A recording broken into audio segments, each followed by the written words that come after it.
I decided to walk toward the VIP limousine at my father's funeral because, until that morning, I still believed there were certain lines people would not cross in the presence of a coffin. I was 57 years old enough to know better, old enough to have seen greed dress itself as grief and resentment wear the face of concern.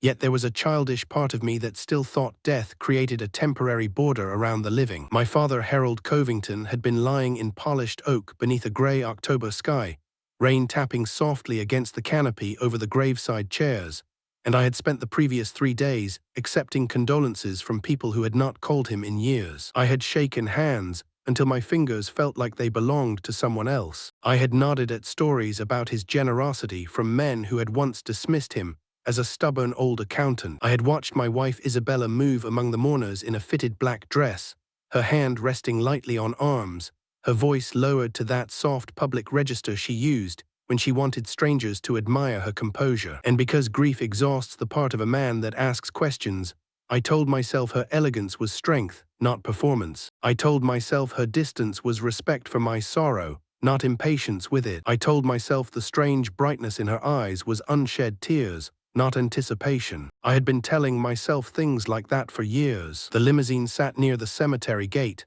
black and mirror bright, its tinted windows reflecting the skeletal branches of the maple trees and the low, colorless sky. My father had arranged the funeral himself in the final months of his illness, down to the music, the flowers, the order of cars, and the fact that immediate family would ride together in the VIP limousine from the chapel to the graveside and then to the reception. He had been precise like that.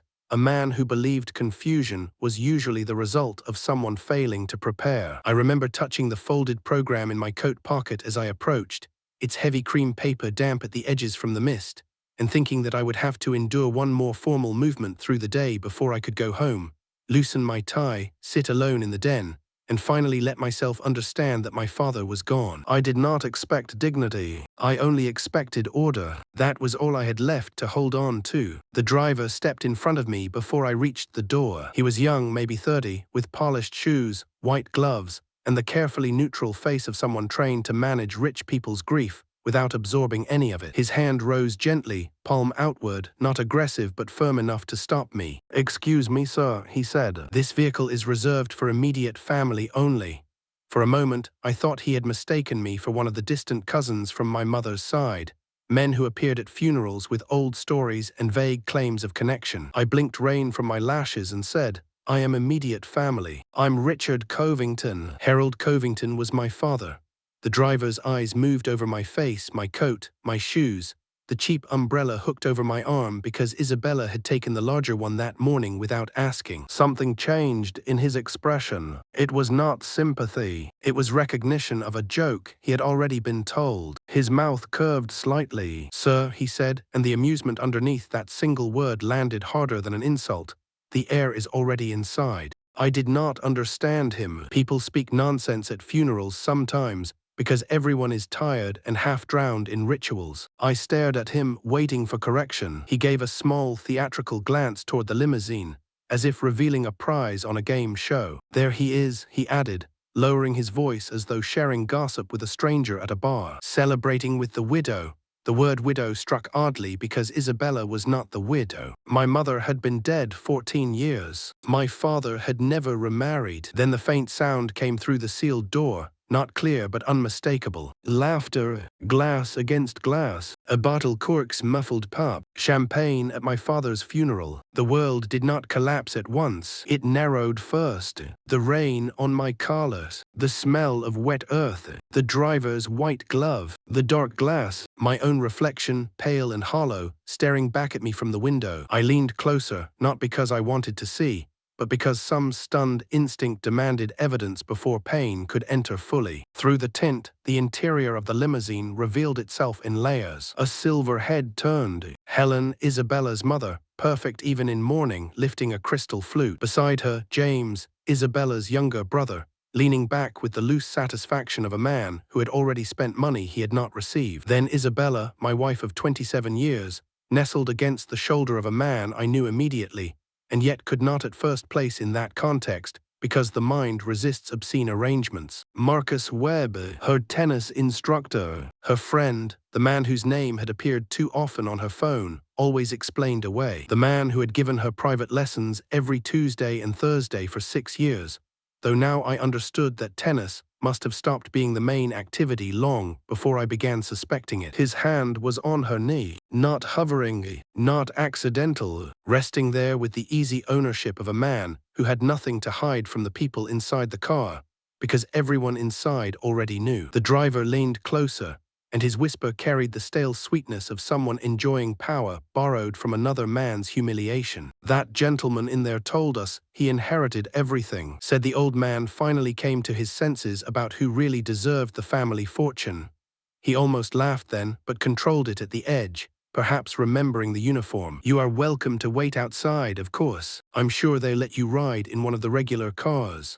Behind the tinted glass, Isabella tilted her head back and laughed at something Marcus said. I knew that laugh. I had once lived for that laugh. I had worked late so she could laugh in restaurants, where the wine list was handed to me with expectation. I had bought her pearls for our 10th anniversary because she laughed in front of a shop window in Boston and said she had never owned anything truly timeless. I had apologized after arguments I did not start, because the silence that followed seemed more unbearable than surrender. Now I heard that same laugh in the limousine meant for my father's family, and I finally understood that a sound can survive after love has rotted underneath it. The door opened before I could step away. Isabella emerged first, one hand gathering the side of her black designer dress to avoid the wet pavement. Her face changed when she saw me, but only slightly. Surprise arrived first, then calculation, then a soft mask of concern so practiced it seemed to slide down over her features like a veil. Marcus stepped out behind her,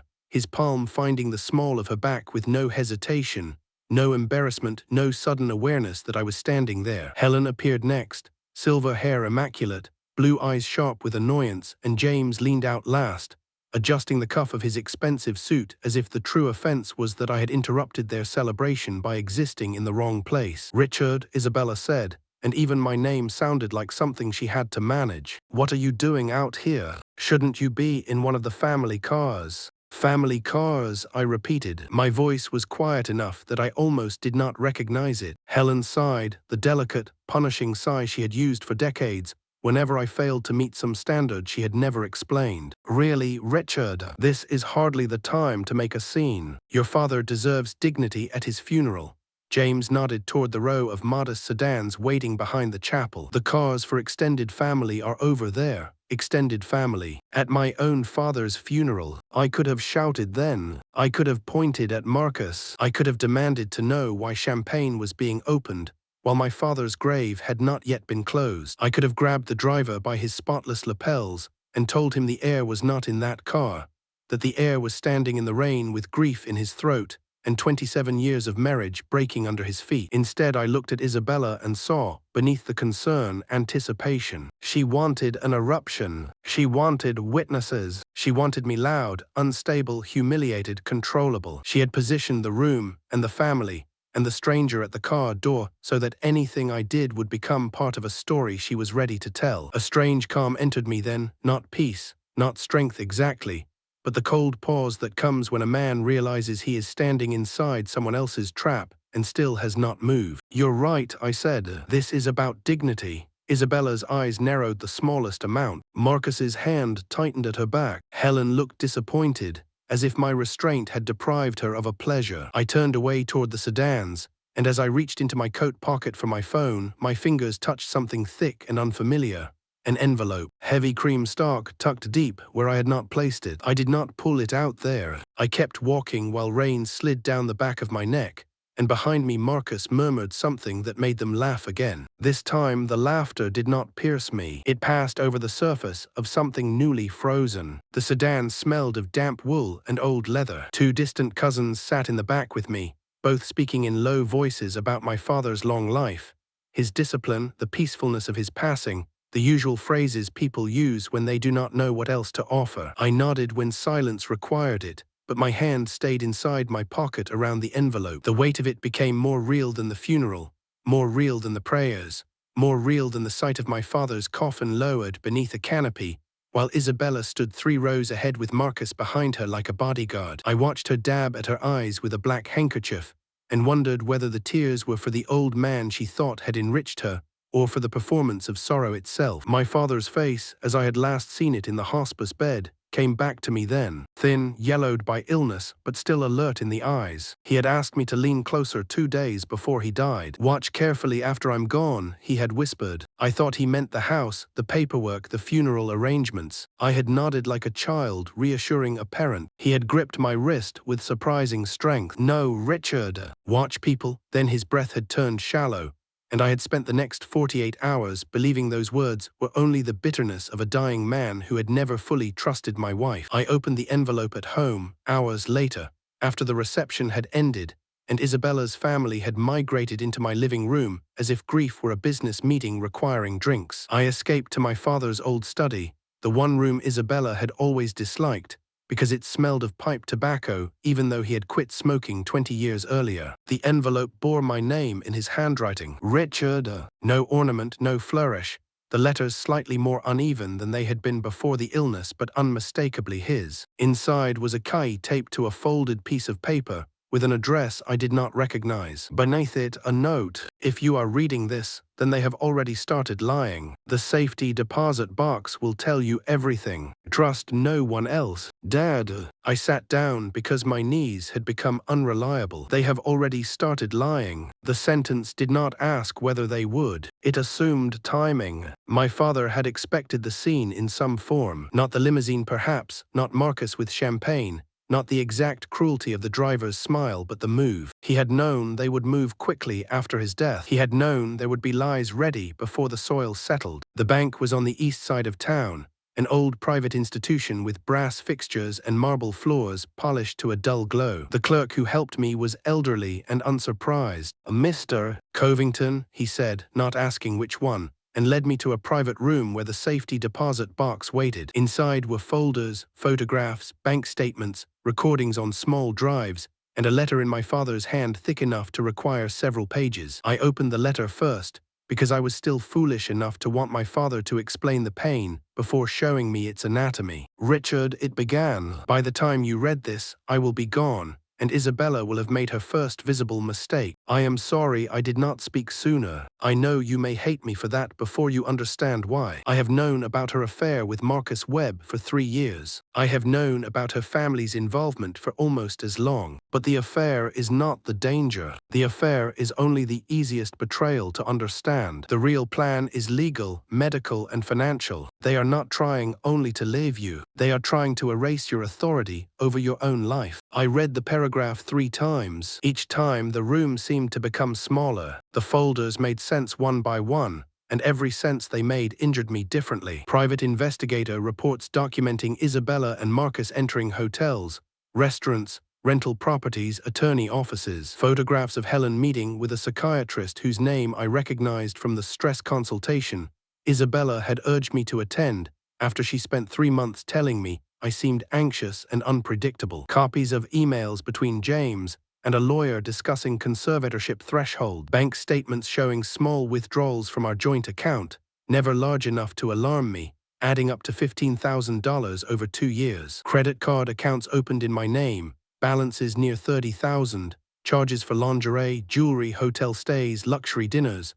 None of it familiar except the signature on the applications, my signature, copied well enough to pass at first glance. Evaluations prepared without my participation, based on Isabella's observations, describing me as emotionally unstable, depressed, financially confused, prone to paranoia, possibly unfit to handle sudden wealth. Every ordinary argument of the past 3 years had been harvested. Every raised voice. Every night I went quiet at dinner because I was exhausted from work and from my father's decline. Every time I misplaced a receipt or forgot an appointment, Isabella had moved without telling me. She had not been worried about me. She had been building a case. Memories reassembled themselves with a cruelty evidence has no mercy about. Isabella urging me to stop seeing my college friends because poker night made me reckless.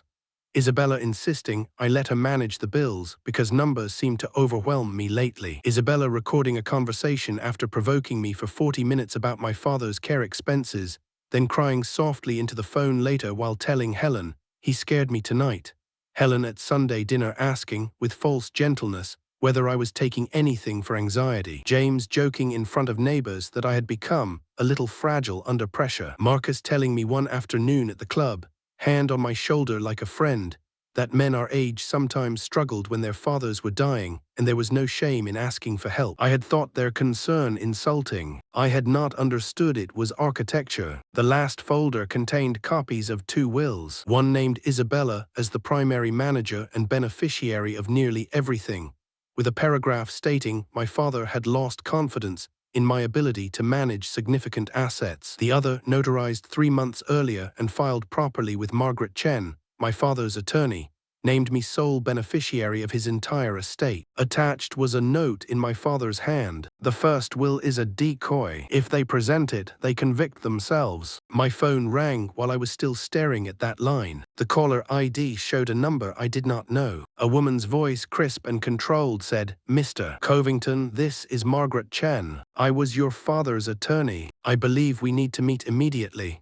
Her office was in a glass tower downtown, too high above the street for weather to feel real. She was in her 50s, black hair streaked with silver, eyes sharp behind frameless glasses, and she did not waste time pretending this would be simple. "First, my condolences," she said after we sat. "Second, what happened at the funeral was not spontaneous. They are operating from the decoy will." She slid a copy across her desk. Seeing the fraudulent language in a lawyer's office made it feel less like family cruelty and more like war. "Your father anticipated theft, manipulation, and a possible attempt to challenge your competence. He created a false document that would tempt them to reveal the scope of their conspiracy. They appear to have done exactly that." "How much is the estate?" I asked, though the question felt obscene with my father barely buried. Margaret's expression did not change. "Approximately $12,400,000 in known assets. That includes the house, several investment accounts, commercial property interests, and multiple properties your wife's family does not know exist.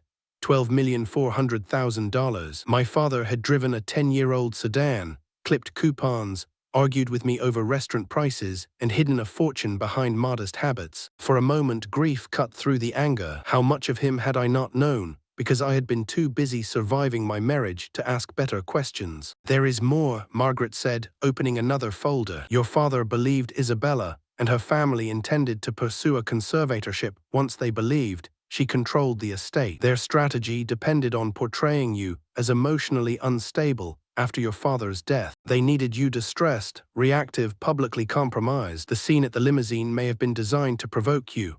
I thought of the driver's smile, Marcus's hand, Isabella's waiting eyes. "It almost worked," I said. "But it did not," Margaret replied. "That matters." She leaned back slightly. "Your father left instructions. We can reveal the real will at tomorrow's reading, along with a statement he prepared if anyone attempted to rely on the decoy. But once we do, their behavior may escalate. People who build plans over years do not accept collapse gracefully." That evening, when I returned home, they were already in my dining room with papers spread across the table. Isabella looked up from her phone too quickly, ending a call with a bright false, "I'll call you back." Helen sat with a legal pad. James had printed documents arranged in careful stacks. Marcus was not there yet, though his presence hung in the house like cologne. "Richard, honey," Isabella said, rising with the soft concern of a nurse approaching a difficult patient. "How are you feeling? Today was so hard." The word hard nearly made me laugh. "What are you working on?" I asked. Helen's smile was thin. "Just trying to organize tomorrow. These matters can overwhelm grieving people."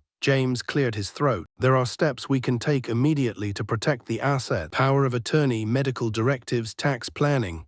He slid papers toward me as if offering help, and I recognized the trap from Margaret's files. One signature would give Isabella control over my finances. Another would help position her as decision-maker if I were deemed unable to act. "Shouldn't we wait for the official will reading?" I asked. Their glances flickered among them, fast and practiced. "Your father's intentions are already clear," Isabella said. "We saw the will, Richard. He wanted me to handle things, not because he didn't love you, because he was worried about you. There are sentences designed to sound tender while removing the floor beneath you." She spoke of my stress, my confusion, my grief, my need for care. Helen added that strong men sometimes did not see when they were becoming fragile. James said sudden wealth could destroy people who lacked the temperament for it. They were gentle, then firmer, then gentle again, tightening the net by inches. I let them. I lowered my eyes. I said I understood. I said perhaps Dad had his reasons. The relief was visible, except on Isabella's face. She had expected resistance. She had prepared for tears, anger, accusation. My acceptance left her uncertain, and uncertainty made her more dangerous. "You should have tea," she said too brightly. "It will help you sleep." The tea smelled of chamomile and something bitter. I lifted it, let steam touch my face, then set it down. "I'm too tired," I said. "Tomorrow." Her disappointment was nearly invisible. Nearly. Upstairs, I locked the bedroom door for the first time in my marriage. I called Margaret and said, "I want the real will read exactly as written. And I want his statement ready." She asked if I was certain. I looked at the door, remembering every night Isabella had slept beside me while collecting evidence against my sanity. "Yes," I said, "but I do not only want them surprised, I want them exposed." The will reading took place at 10 the next morning in Margaret's conference room. Isabella dressed like responsibility. Black conservative dress, understated jewelry, makeup soft enough for grief, precise enough for photographs. Helen wore pearls. James wore confidence badly. Marcus came as a family friend, standing near the wall as if lovers usually attended will readings out of emotional support for the wife of the actual heir. I played the part they had written for me. Nervous, quiet, slightly dependent. Isabella held my hand with cameras absent and strategy present. "No matter what happens," she murmured, "I'll take care of everything." I almost thanked her for proving the line one more time. Margaret began with unusual circumstances. "It appears there has been confusion regarding the contents of Harold Covington's will." Isabella's fingers tightened around mine. Helen leaned forward. James's jaw worked. Margaret asked how they had come to believe Isabella would inherit. They admitted carefully at first, then with growing irritation, that they had seen a copy. "Found among Harold's papers," Isabella said. "Official," she said. "More recent," she said. "Clear," she said, that Harold had lost confidence in Richard's judgment. Margaret let her speak. That was the elegance of it. She did not accuse them. She gave them room to build the gallows. Then she read the true will. "I leave my entire estate, including all real property, financial assets, investment holdings, and personal effects, to my son, Richard Covington." The silence after that sentence was so complete it seemed to remove air from the room. Isabella's hand fell away from mine, as though my skin had burned her. Margaret continued, "I further state clearly that my son Richard has always been a capable, intelligent, and trustworthy man. Any suggestion to the contrary is false, malicious, and contrary to everything I know of his character." Helen made a small sound. James stared at the table. Marcus looked at the door. Isabella did not cry. She stared at Margaret with murderously focused disbelief. "There has to be a mistake," she said. "The will we found was dated more recently." "The document you found," Margaret said, "was a decoy created by Harold Covington to determine whether anyone close to him would attempt to use fraudulent information to interfere with his estate." Isabella went still. There is a special stillness that comes when a manipulator realizes the victim has been watching back. It is not fear at first. It is recalculation. Margaret opened the second folder. Harold left a statement to be read only under these circumstances. Her voice changed as she read my father's words. "If this statement is being read, then someone has tried to defraud my son. To those people I want to say plainly, I knew. I knew about the affair. I knew about the stolen money. I knew about the false psychiatric reports. I knew about the plan to portray Richard as incompetent in order to control his inheritance. I knew you mistook his decency for weakness. You were wrong." I did not look at Isabella while Margaret read the rest. I watched Marcus. His face emptied first. He had been promised a future built on my father's money and my disappearance into legal helplessness. In 30 seconds, that future became evidence. Helen began whispering, "No, no, no," under her breath, like a prayer to a god of social reputation. James asked for water and spilled it on his sleeve. Isabella rose slowly when Margaret finished. "This is not over," she said. Her voice was low, stripped of warmth. "Yes," I said, looking at her fully for the first time in years. "It is." But it was not over. Not really. Exposure is not the end of a conspiracy. It is the moment the conspirators become improvisers. At home, they regrouped in my living room within an hour. The masks came off in stages. First reason, then pleading, then blame, then threat. Isabella sat in the center of the sofa, Helen and James on either side, Marcus behind them like a guard dog that had just realized the house was burning. "We need to discuss this rationally," Isabella said. "Your father created confusion. Maybe he was influenced. Maybe he was not well." I laughed once softly. She flinched because she had not heard that sound from me in that tone before. "Careful," I said. "You are beginning to sound like your own paperwork." James leaned forward. "Nobody wanted to hurt you. We were trying to protect the family." "From whom?" I asked. "Me." Helen's face hardened. "Do not act as if you have been easy to live with. Isabella carried you for years. Your moods, your passivity, your mediocrity, there it was." The old poison finally poured without sweetener. "She deserved better," Helen continued. "A woman like my daughter should not have had to spend her best years apologizing for a man who never became anything." I looked at Isabella, waiting for denial. She gave none. Instead, she said very quietly, "You were never going to leave me. That was the problem. You made it too easy to stop respecting you." The sentence entered me slowly, not because it surprised me, but because it confirmed what some hidden part of me had known and refused to name. "And Marcus?" I asked. Marcus raised both hands. "Man, I think this is between you and Isabella." I took out my phone and showed them the photographs. Hotel entrances, parking lots, kisses, his hand at her waist, his mouth near her ear. 4 years, not 6 months, not a mistake, a second life. "My father was thorough," I said. "So is Margaret." The negotiation turned ugly after that. A quiet divorce, Isabella suggested, a settlement, recognition of 27 years, no public scandal. Helen mentioned reputations. James mentioned children, though his concern seemed mostly about his job. Marcus attempted masculine reason, telling me destruction would not heal me. It was fascinating how quickly people who plotted to remove your freedom discover the moral danger of consequences. I listened until they repeated themselves. Then I called Margaret in front of them. "File all of it," I said. "Fraud, identity theft, conspiracy, the forged credit accounts, the conservatorship documents, and ask the district attorney to review whether Isabella interfered with my father's medication."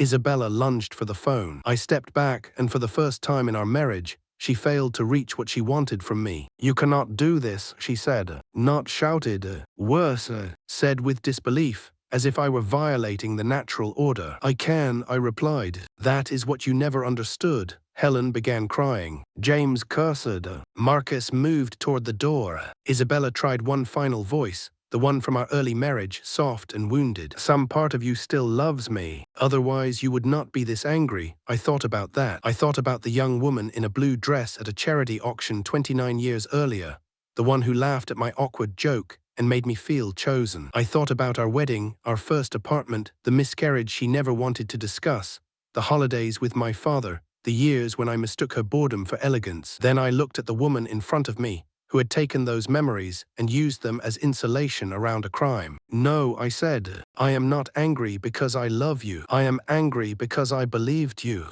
The investigation became public within 2 weeks. Public scandal has a smell, even before newspapers print it. Neighbors stopped waving normally. Friends called too carefully. People who had enjoyed dinner in our home sent messages that performed neutrality while fishing for details. Isabella moved out under legal pressure after Margaret secured temporary orders freezing disputed accounts and preserving evidence. Marcus disappeared first, of course. Men like Marcus prefer stolen comfort to shared danger. He stopped answering Isabella's calls before the first formal interview. Helen sold jewelry to pay attorneys. James was suspended from work after emails from his office account surfaced showing he had helped circulate false statements about my mental health. Isabella fought longest. She always had the strongest survival instinct. Her lawyers argued marital misunderstanding, emotional distress, grief, confusion over estate document. Then the forged credit applications came back from forensic review.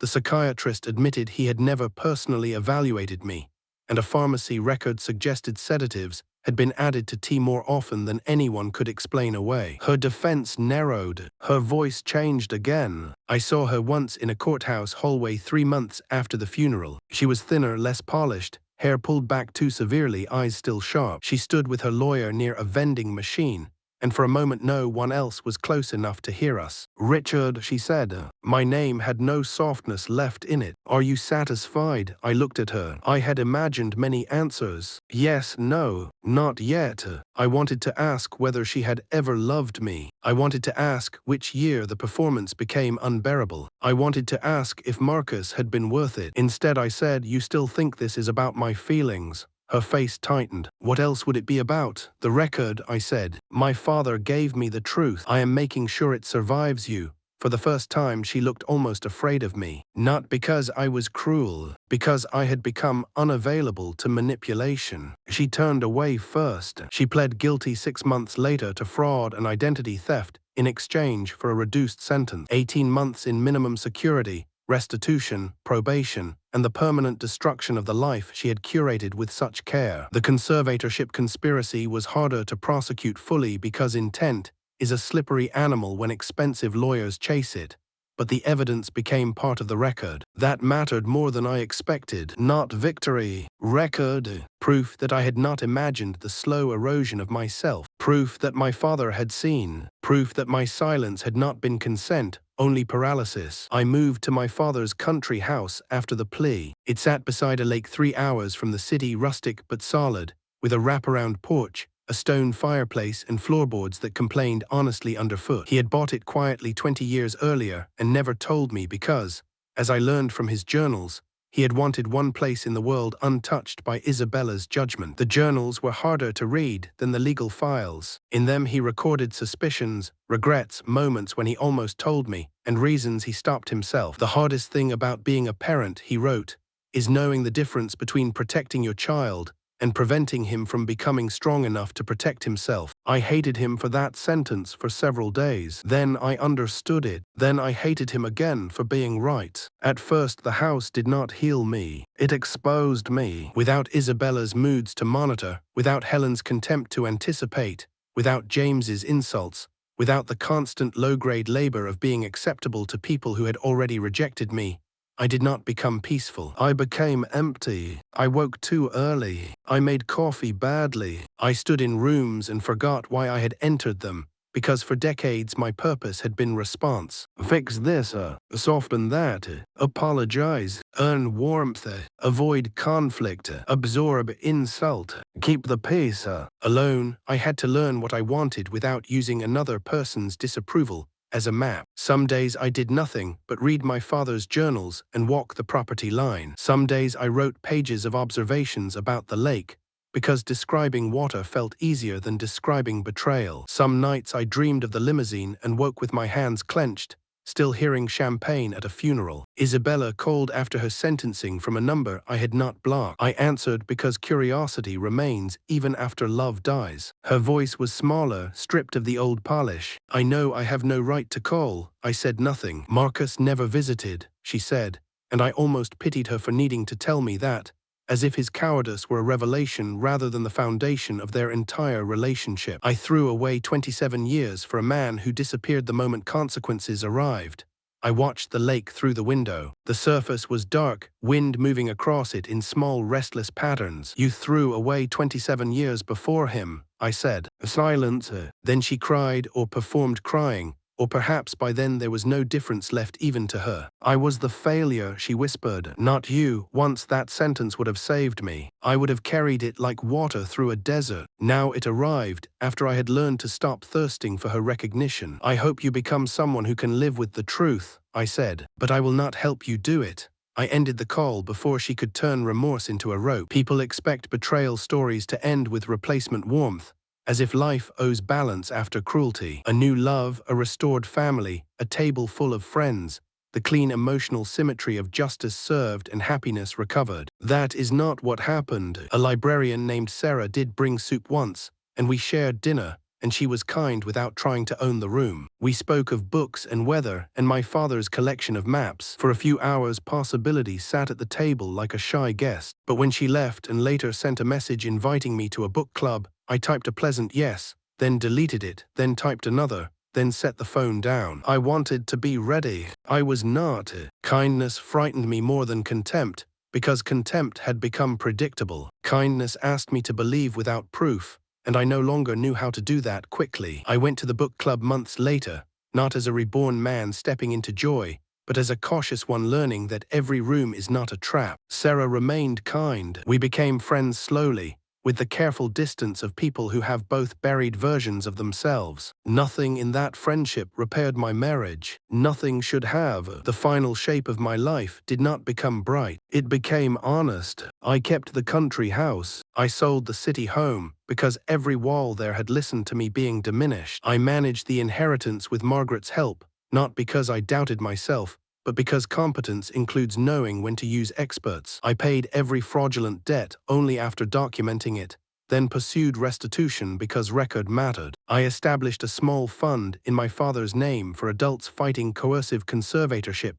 and financial abuse. I did not announce it. I did not need applause for finally defending a line that should never have been crossed. On the first anniversary of my father's funeral, I drove back to the cemetery alone. The VIP limousine was not there, of course. No champagne, no driver with white gloves, no audience waiting for me to break. The grass had settled over the grave. Rain threatened but did not fall. I stood before Harold Covington's name and felt no simple gratitude. He had saved me and withheld from me. He had trusted me and manipulated events from beyond death. He had been loving, secretive, brilliant, infuriating, and gone. "You were right," I said to the stone. "It was not forgiveness, it was fact." Then, after a long time, I added, "I wish you had let me be right sooner." The wind moved through the trees. The dead do not answer. Perhaps that is why we tell them the truth. I returned to the lake near dusk. The house was dark when I arrived, and for a moment, seeing it from the driveway,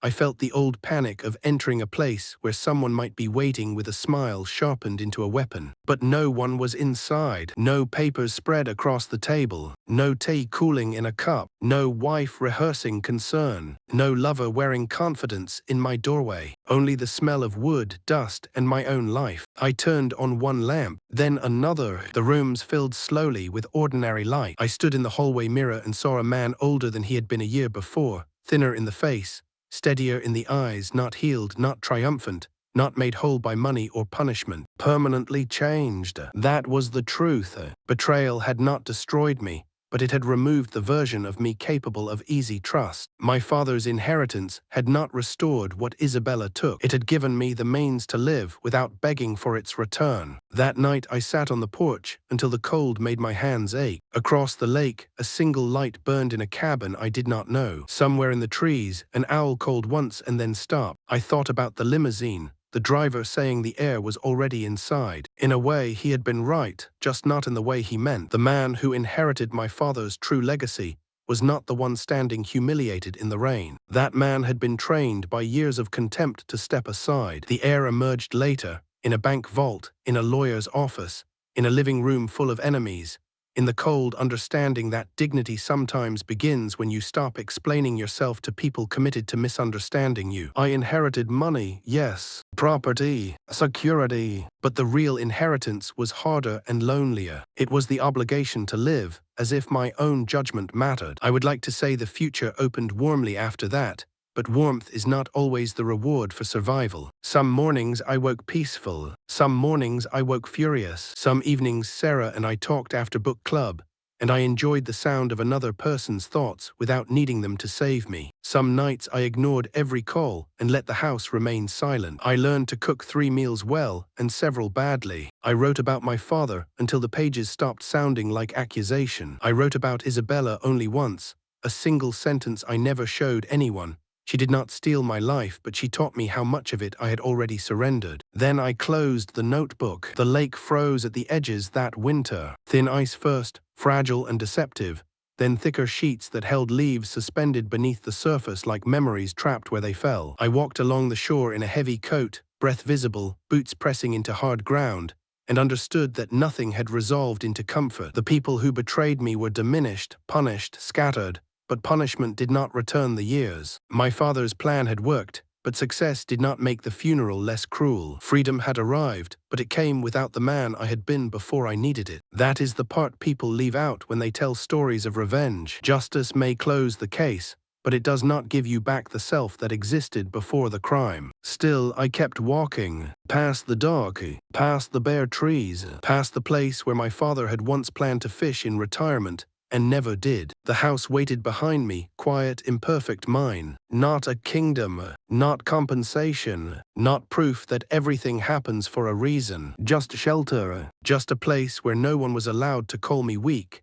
and then ask me to sign away my life. When I reached the end of the path, I looked out over the frozen water and let the cold settle into my lungs. I was alive, I was free, I was not healed. All three things were true, and none cancelled the others. That was the ending I had been given. Not clean, not easy, not warm, but mine. In the months that followed, the hardest battles were not the ones Margaret filed in court. They were the ones that happened in ordinary rooms with no witnesses, when my mind tried to defend the people who had harmed me, because habit had not yet learned they were gone. There were mornings when I would wake and reach toward the other side of the bed before remembering Isabella was not there, and the reach itself felt like betrayal, not of her, but of myself. There were afternoons when a delivery truck turned into the driveway, and my first thought was that Helen had sent something expensive and unnecessary for Isabella to display, or that James had arrived uninvited to borrow tools he would not return, or that Marcus had parked too close to the house,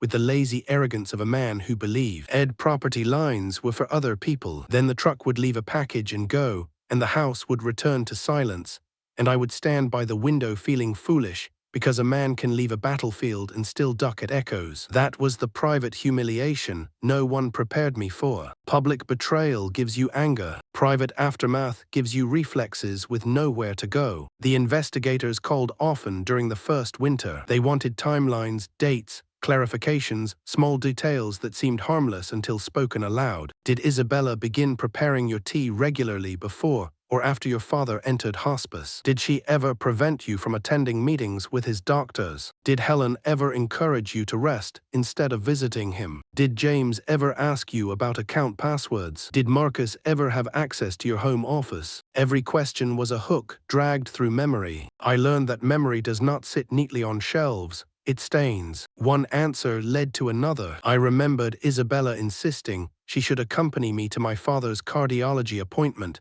because I looked exhausted and might forget something important. I remembered her standing behind the doctor, silent, eyes alert, while the doctor discussed medication interactions. I remembered her offering to organize Dad's pillbox after that because she said the labels confused him. At the time, I thought it was kindness. Later, when Margaret showed me the pharmacy refill irregularities, I sat in her office and felt the old floor vanish again. There was no proof she had shortened his life. There was enough to suggest she had been willing to experiment with his weakness. That distinction mattered legally. It did not matter emotionally. Margaret warned me that the criminal process would not feel like justice while it was happening. She was right. Justice in imagination is clean. A door opening, a verdict spoken, a guilty person lowered at last beneath the weight of truth. Justice in practice is paperwork, delays, continuances, lawyers objecting to words that are simply true because truth must enter through approved doors. Isabella's attorney tried to recast everything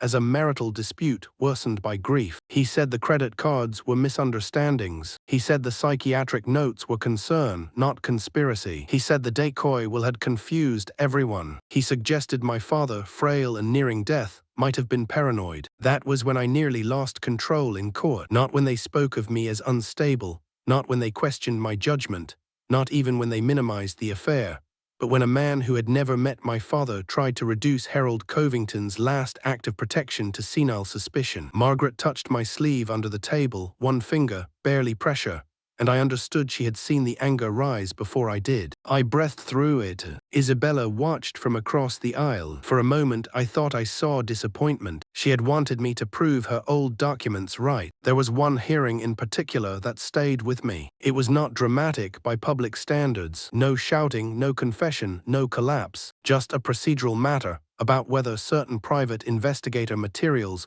could be admitted during plea negotiations. Isabella was there with her lawyer. Helen sat behind her, smaller than I remembered, wrapped in a dark coat, her mouth tight. James did not come. Marcus had already vanished to Florida, then Arizona, then apparently nowhere traceable by anyone who did not care enough to hire another investigator. The prosecutor read aloud a series of emails between Isabella and James. In one, James wrote, "The timing only works if Richard appears fragile after Harold passes. Push grief angle. Get recordings." In another, Isabella replied, "He is easier when guilty. I can make him feel guilty about anything if I stay calm." I had read those words before in Margaret's office, but hearing them in a courtroom changed them. They became public air.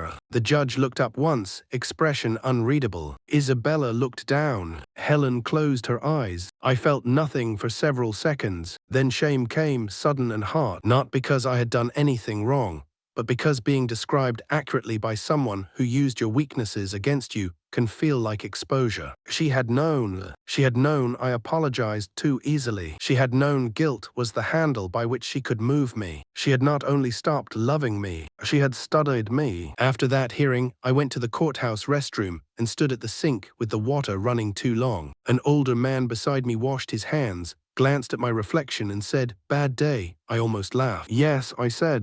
He nodded, dried his hands and left. I envied him for being able to ask a simple question and accept a simple answer. My life had become unsimple in ways that made ordinary conversation feel like a language I had forgot. The house in the city became unbearable before I sold it. At first, I thought I could reclaim it. I moved furniture. I boxed Isabella's clothes and sent them through her attorney. I changed the locks, changed the alarm codes, replaced the mattress, threw away every cup from the cabinet she had used for tea. I hired cleaners to scour the rooms, but cleaning can remove dust, not atmosphere. The dining room still held the memory of Helen's contempt. The staircase still held the sound of Isabella calling after me in that concerned voice. The bedroom mirror still reflected a man who had undressed beside a liar for decades and called it marriage. One night, during a storm, I woke convinced I heard glasses clinking from downstairs. I knew no one was there. I still walked through the house with a flashlight and checked every room. In the dining room, lightning flashed against the windows,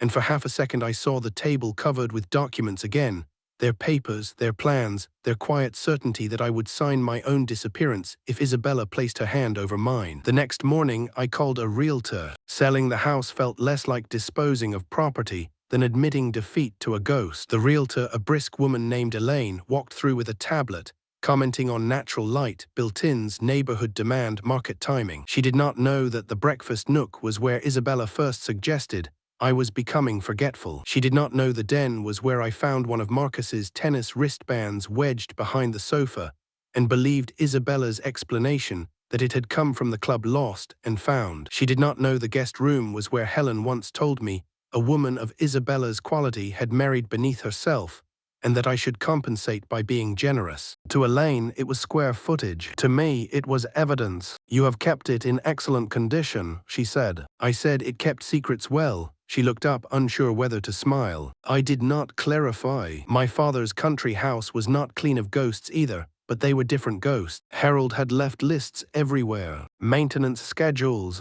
notes about which window stuck in humidity, a drawer full of maps folded with military precision, receipts clipped by year, journals stacked in a cedar chest at the foot of the bed. His handwriting became my companion that winter, and not always a gentle one. Some entries were practical: repaired north gutter, ordered firewood, Richard called, sounded tired. Others cut deeper. Isabella corrected him twice at dinner tonight in front of Helen. He smiled as if grateful for the correction. I wanted to tell him to stop shrinking. Did not. Cowardice or strategy? Time will judge. I threw the journal across the room when I read that. It hit the wall and fell open, pages bent. Then I picked it up, smoothed the paper, and apologized aloud to a dead man for being angry at his honesty. I learned my father had investigated quietly, but not coldly. He wrote about his guilt. He wrote about fearing that if he confronted me without proof, Isabella would turn me against him, isolate me further, and accelerate the conservatorship plan. He wrote that I defended her even when she wounded me, because defending her allowed me to believe my life had not been wasted. I hated that sentence most because it was true. A man can endure many things if endurance protects the story he needs in order to wake up each morning. My story had been that I was a patient husband in a difficult season, that Isabella was proud but not cruel, that Helen was old-fashioned and James insecure, that Marcus was a harmless vanity, that my father's distrust was bitterness. If I had admitted the truth earlier, I would have had to grieve not only my marriage, but the version of myself who had tolerated it. Sarah Peterson entered my life without drama, which is perhaps why I distrusted the event at first. She was the librarian in town, widowed, practical, with silver hair she wore pinned back loosely, and a way of listening that did not feel like waiting for her turn to speak. I first met her while looking for books on local history, because I wanted to understand the lake region my father had loved in secret. She noticed I had chosen 3 books with overlapping information and said, "That one is beautifully written but unreliable about dates. This one is dry but useful. The third is only good if you enjoy photographs of men standing beside trout." I laughed before remembering I was not practiced at laughing with strangers. Over several visits, we spoke of books, whether my father, her late husband Daniel, who had taught history, and apparently believed every broken chair could be repaired with enough glue and optimism. Sarah did not flirt. She did not pity. She did not ask why I had come to town alone. When she brought soup to the house months later, it was not a seduction, not rescue, not strategy. It was soup. That simplicity unsettled me more than manipulation, because I had become skilled at reading traps and clumsy at receiving ordinary kindness. At dinner that night, I watched her move through the kitchen, with the unself-conscious ease of someone not trying to impress the room. She noticed my hesitation before drinking the tea she offered and set the cup down first, taking a sip from her own. The gesture was so small and so perceptive that I looked away. "I am sorry," I said. "For what? For making you prove the tea is not poisoned." She did not laugh. She sat across from me and folded her hands around her cup. "Someone taught you to be careful." I stared at the table. "Someone taught me not to be." She absorbed that without leaning in, without grabbing the intimacy too quickly. "Both lessons are hard," she said. Then she changed the subject to the absurd politics of the library board, and I was grateful enough that I almost cried after she left. But I did not become a man ready for romance because a kind woman brought soup. That would have been another kind of lie. I avoided Sarah for 3 weeks afterward. I told myself I was busy with legal matters, estate management, repairs to the dock. In truth, I did not know how to stand near kindness without wanting either to hide from it or test it until it broke. One afternoon, she found me at the library shelving a book in the wrong section, because I had been staring at it without reading the spine. "You disappeared," she said, "no accusation. Just fact." "I do that," I replied. "I noticed." She took the book from my hand and placed it correctly. "You are allowed," that was all, no demand, no wounded pride, no performance of patience meant to make me grateful. She returned to the desk. I stood among biographies with the strange sensation that a door had remained open, without anyone forcing me through it. The fund in my father's name began almost accidentally. Margaret called about excess liquidity from one of the commercial property sales and asked whether I wanted to reinvest aggressively. I said no before I knew why. The word aggressive had lost its glamour. Later that week, I read an article about an elderly widower whose second wife and her adult sons had petitioned for guardianship after isolating him from his daughters. The pattern was different from mine and exactly the same. Concern used as rope. Documentation shaped by interested parties. Wealth treated as proof that someone needed managing by those who wanted access to it. I called Margaret and said, "Find me a way to pay for lawyers in cases like this." She asked how public I wanted to be. "Not at all. That will limit influence." "Good," I said. "Influence is what everyone else wanted." She created the Harold Covington Legal Defense Fund for vulnerable adults. Quiet at first, then less quiet because need has its own publicity. Letters came. So many letters. Sons writing about mothers. Sisters writing about brothers. Old men writing in shaky hands, ashamed to admit they were frightened of their own children. Every letter confirmed that what happened to me was not rare, only refined by money and patience. The fund did not heal me, but it gave my father's suspicions somewhere useful to go. One letter arrived from a woman named Lydia Crane. Her brother had been placed under emergency conservatorship after his wife presented recordings of him shouting during arguments she had secretly provoked. Lydia wrote, "Your story made me understand that calm people can be dangerous, and angry people can be victims." I placed that letter in my desk drawer and returned to it often. Calm people can be dangerous. That was Isabella's genius. She rarely shouted until the end. She lowered her voice. She touched my sleeve. She said honey in front of witnesses. She asked whether I had slept, whether I had taken my blood pressure, whether I felt overwhelmed. She wrapped control in concern until I mistook suffocation for care. I began writing essays I never published about that distinction. Concern that increases your world is care. Concern that shrinks it is control. Concern that makes you doubt every independent thought is captivity with good manners. The first time I saw Marcus after everything, it was not in court. It was in a grocery store 2 towns over. Months after Isabella's sentencing, he was wearing a baseball cap pulled low and standing near the imported cheeses, which was so absurdly ordinary that for a moment I simply watched him compare prices. He looked older without the reflected glow of stolen luxury, less like a tennis instructor to wealthy women, and more like a man who had discovered charm is not a retirement plan. He saw me as he turned with a package in his hand. His face emptied, then rearranged itself into the old smile. "Richard," he said, "man, I heard you moved out this way." I said nothing. He glanced around, perhaps hoping no one could hear. "Look, I know things got ugly, but between us, Isabella exaggerated a lot. She made promises to everyone. I got caught up, the cheese package bent in his hand. I never wanted to hurt you." That sentence, so common among cowards, sounded almost quaint. "No," I said. "You wanted what hurting me made available." His smile died. For a second I saw resentment, not remorse. "You think you're better than me now because you got the money." I stepped closer, not enough to threaten, enough that he stopped leaning comfortably.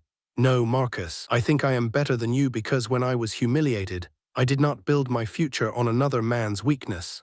His jaw tightened. "You don't know anything about me. I know you left her before the ink dried on the charges." He looked away. That was enough. I left him there holding cheese he probably could no longer afford without thinking about what it cost. Helen died 2 years after the funeral. James did not call me. Sarah saw the obituary first and brought it to my attention gently, as if offering me the chance to feel something in private. Helen Whitfield, beloved mother, devoted community volunteer, patron of the arts. Obituaries are the final social performance, and Helen's was immaculate. There was no mention of fraud, of legal bills, of the daughter in prison, of the son disgraced, of the son-in-law she had tried to erase. I clipped the obituary and placed it in the folder with her emails. Not out of hatred, out of balance. People are rarely only one thing, but some people spend their lives ensuring the cruelest thing remains undocumented. I had learned to distrust clean summaries. James tried to contact me once after Helen's death. His email was long, apologetic in structure, but not spirit. He wrote about family pressure,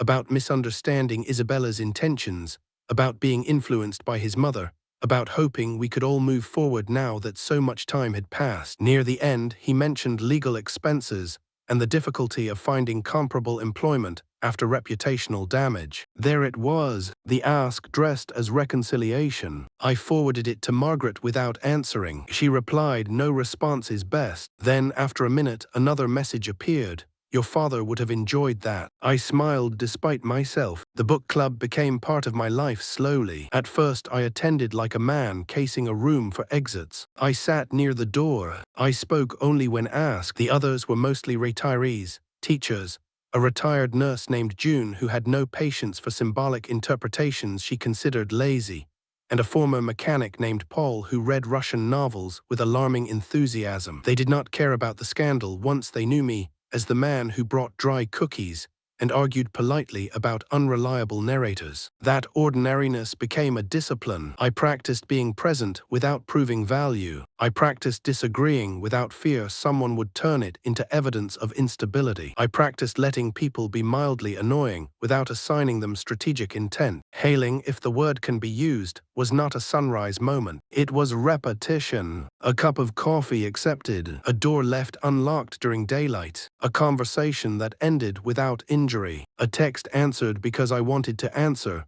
not because silence would be punished. Sarah and I did not marry. People in town assumed we would eventually, because people like a pattern they recognize. We disappointed them kindly. We had dinners, walks, shared books, occasional silences that did not demand repair. Once, in late autumn, she took my hand while we stood near the lake after the book club picnic. My body stiffened before I could stop it. She felt it and released me immediately. "Too soon," she said. I looked at her ashamed. "Maybe too damaged." She shook her head. "Damaged things are not always unusable, but they do need to be handled truthfully." I thought about that for days. Years with Isabella had trained me to believe love meant surrendering boundaries as proof. Sarah treated boundaries as information. That difference may have saved whatever tenderness I had left. There were still moments when bitterness rose so suddenly it startled me. A couple laughing in a restaurant, her hand on his sleeve. A tennis match on television. The smell of Isabella's perfume on a stranger in a store. Champagne poured at a town celebration.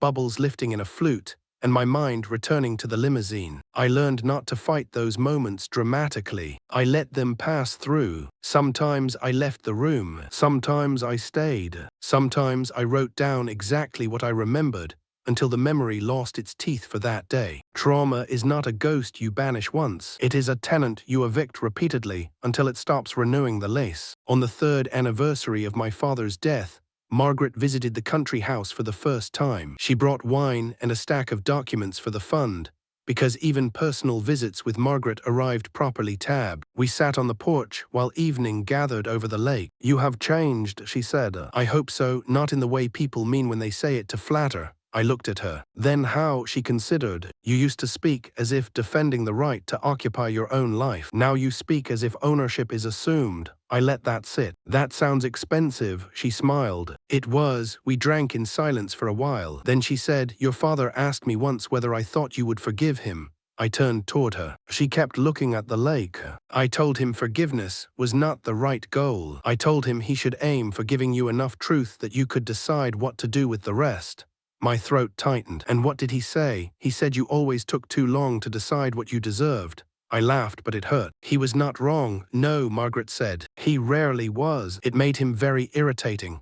That was the closest anyone had come to making my father feel alive in the room. I found a final letter from him that winter, hidden inside a hollowed-out book in the study, not because he expected me to miss it forever, but because he knew I would not find it until I had begun touching his belongings without reverence. It was shorter than the first. "Richard, if you have found this, you have either become nosy or healed enough to stop treating my things like relics. Good. I have left you money because money buys options. I have left you evidence because truth requires tools. I have left you the house because a man needs one place where he does not have to negotiate his welcome. But none of these are the inheritance I hope you claim. The real inheritance is suspicion in service of dignity, not paranoia, not bitterness, the simple discipline of asking whether the people near you are making you larger or smaller. I failed to teach you that when you were young because I believed kindness would be enough. It is not.